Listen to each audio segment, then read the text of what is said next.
নমস্কার বন্ধুরা, আমি অমর্ত্য। আপনাদের চ্যানেল ইন্ডিয়ান ফিল্ম নিউজ বাংলাতে আপনাদের স্বাগত।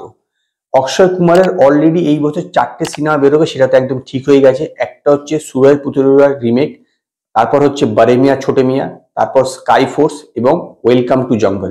অলরেডি অক্ষয় কুমার 2025 সালে কোন সিনেমা বের করবে সেই ব্যাপারেও কিন্তু ইতিমধ্যে ঠিক করা শুরু হয়ে গেছে। এমনিতেই অক্ষয় কুমার তো প্রচুর সিনেমা করে, তো এরকমই আরেকটা নতুন সিনেমা অলরেডি তার ব্যাপারে কথা জানা গেছে যে 2014 সালে আপনার প্রথমবার বেরিয়েছিল জলি এলএলবি, যেটা আসাদ বস্তি ছিল, বোমান ইরানি ছিল, এবং এই সিনেমাটার আরেকটা সিকুয়েল বেরিয়েছিল 2017 সালে, যাতে আপনার অক্ষয় কুমার ছিল এবং অনু কাপুর ছিল। এবার এই সিনেমাটারই আরেকটা সিকুয়েল বেরোতে চলেছে, যেটা 2025 সালে রিলিজ করবে, জলি এলএলবি 3।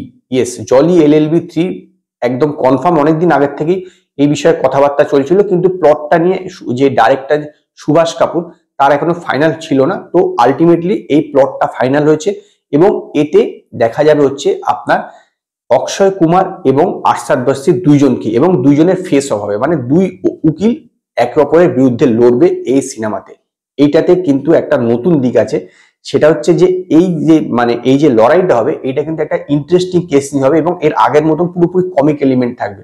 আগের যে দুটো যে সিকুয়েল হয়েছিল, আগে যে দুটো যে পর্ব ছিল, সেই দুটোতেই কিন্তু দুটো সিনেমাতে যেরকম কমিক ছিল, এখানেও কিন্তু সেরকম কমিক থাকবে। এবং এতেও সৌরভ শুক্লা হচ্ছে আপনার জাজের ভূমিকা পালন করতে চলেছে। এই দুটো আগের দুটো তো যেরকম সৌরভ শুক্লা ছিল জাজ, তো এইটাতেও সেরকম সৌরভ শুক্লা আপনার জাজ হচ্ছে। এবং এইতে আর যে কারা কাস্ট অ্যান্ড ক্রিউ হবে সেটা কিন্তু জানা যায়নি। প্রথমটাতে আপনার যেমন বোমান ইরানি ছিল, পরেরটাতে আপনার অনু কাপুরের সঙ্গে আপনার অক্ষয় কুমারের ফেস অফ হয়েছিল। তো এইটাতে এই দুজনই থাকবে কি বা অন্য কেউ থাকবে, এই ব্যাপারে এখনো কিছু কনফার্ম হয়নি। এবং হিরোইন যারা ছিল তাদেরও ব্যাপারে কোনো কনফার্ম হয়নি।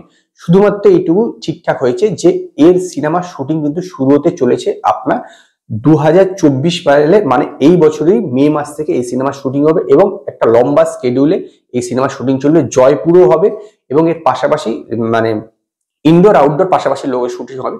তো জয়পুরে নাকি শোনা যাচ্ছে যে আউটডোরটা হতে পারে। তো এই যে সিনেমাটা, এই সিনেমাটা আপনার প্রডিউস করছে হচ্ছে আপনার ডিজনি এবং অক্ষয় কুমারের কেপ অফ গুড হোপ যে কোম্পানি আছে, সেরা দুইজন যৌথভাবে এই সিনেমাটা প্রডিউস করছে।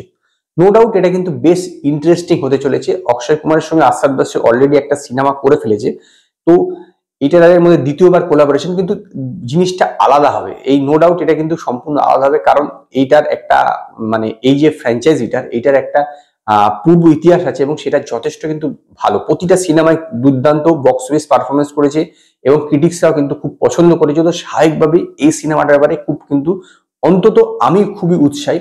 যদিও এখন সিকুয়াল গুলো খুব ভালো চলছে, এক গাদার টুর পর থেকে এখন সিকুয়ালের তৈরির একটা ঝোঁক লেগে গেছে বলিউডে। তো এইটাও এরকম একটা সিকুয়াল, দেখা যাক যে এই সিনেমাটা কিরকম হয়। আশা করা যাচ্ছে যে এই সিনেমাটা এর পূর্ববর্তী যে দুটো সিনেমা বেরিয়েছিল তার মতনই আপনার সাফল্য লাভ করবে। তো আজকে এই পর্যন্তই। যদি আপনাদের এই ভিডিও পছন্দ হয় তো লাইক করুন, কমেন্ট করুন, শেয়ার করুন, আর নতুন নতুন আপডেটের জন্য আমার চ্যানেলকে সাবস্ক্রাইব করুন।